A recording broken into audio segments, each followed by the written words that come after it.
How to Think Like a Roman Emperor, The Stoic Philosophy of Marcus Aurelius by Donald Robertson. Marcus Aurelius is one of the most remarkable people who have ever lived. I've raved about him before on my channel, but it's hard not to. With all that he did and all the things that he said, he was just so wise. I think I've said before, it's like he lived 10 lifetimes and distilled all of his wisdom into one life. This book is an examination of his life events and how they contributed to his life philosophy. In other words, it's very true to the title. In this review, I want to go through a lot of the points that he makes in this book to answer the question that the title asks. But first of all, what is Stoicism? On the surface, you might say that Stoicism is about being calm in the face of adversity and recognizing that there are some things you just can't change, which is basically the AA motto, which is all true, and it's a great life motto to have. But I think it is a byproduct of what I see as the deeper essence of Stoicism that Marcus Aurelius exemplified so well. My conclusion from reading this book is that the essence of Stoicism is that we are living on a higher plane of existence than what we see around us. Therefore, it doesn't matter if you are poor, rich, disabled, a Roman emperor. None of that matters in a sense, because what really matters is the development of your character, and that is always within your control. That higher plane of existence is where our focus should be, because that's where true value lies. And that's why if you ask a Stoic about the purpose of life, the answer is inevitably going to be about the development of character. Side note, I was taking notes on this as I read it because there were a lot of interesting points that I wanted to bring up, and then I lost my notes. And there's a beautiful irony of getting frustrated that you don't have your notes on Stoicism. There's a great little lesson contained there. But it worked out because it forced me to read it again, and so I think my second draft of summary notes is even better than the first. So here are the book's bits of wisdom of how you can think like a Roman emperor. Live your life with full transparency. The ideal existence, as Marcus Aurelius puts it, is to live with just your naked and simple soul. Imagine someone observing your thoughts and not having the urge to cover things up and hide from them. Marcus Aurelius would always picture a mentor looking over his shoulder, because that would help him recognize when he's getting off track from the person that he wants to be. The mentor role is very important in self-development. Rusticus was a figure that was very influential on Marcus Aurelius and was his own mentor that got him on this Stoicism path. If you're in a difficult situation, think of how your mentor would act. You can also choose to be a mentor to yourself and use the Socratic method on yourself. The book talks about the choice of Hercules, where Hercules is confronted by two goddesses. One goddess assures him that he can take the quick and easy way to happiness and it'll be comfortable and great. And the other goddess tells him it's going to be a long and hard road. And Hercules chooses the path of honor. That is exactly why we are still talking about Hercules today, because we certainly wouldn't if he had chosen the other. Hercules wouldn't be the mythical figure that we still talk about thousands of years later if he hadn't taken on the Hydra, completed the 12 labors, or rescued Meg from the underworld. Use this two roads mindset at the beginning of every day. You consider what your day would be like if you gave into your passions versus if you pursued your highest ideal. Then at the end of the day, you can reflect and see where you got off track and what you can do better.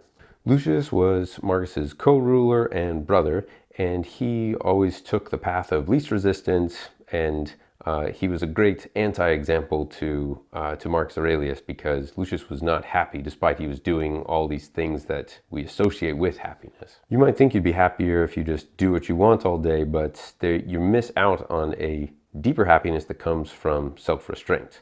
This was Marcus Aurelius' conclusion, especially having watched Lucius.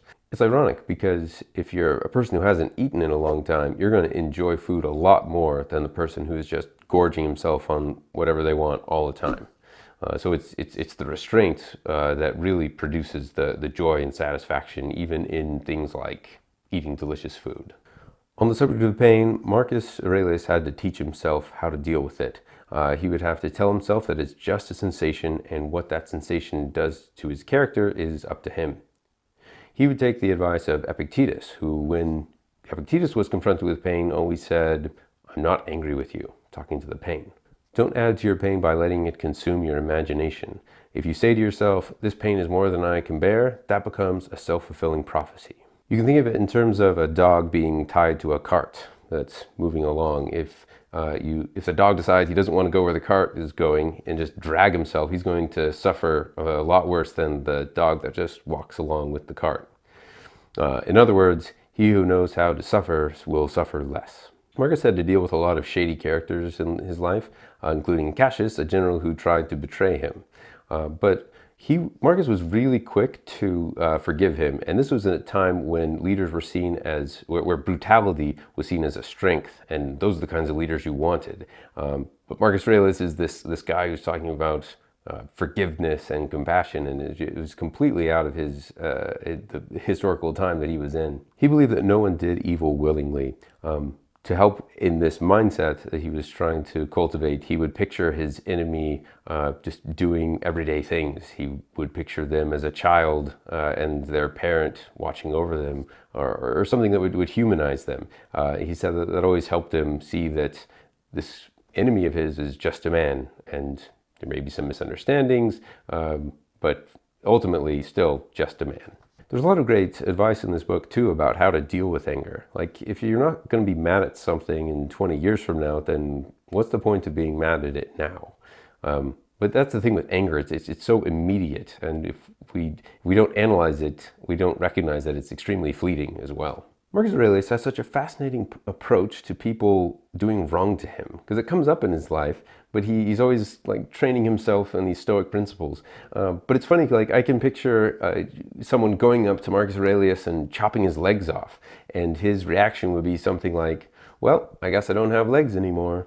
That would be it. Like, you just deal with that new reality that's in front of him now. Finally, the book ends with Marcus Aurelius giving his thoughts on death. And if I had only 24 hours to live, I would be reading Marcus Aurelius. Maybe it's because he lived in a world that was so close to death. Like, he was on battlefields, he saw a lot of his friends and family die, and so meditating on death was a big part of his life. So when death finally came to him, he just melted right into it, because it's, in a way, what he'd been mentally preparing for all his life. Because he knew he was just a man and he was going to die one day.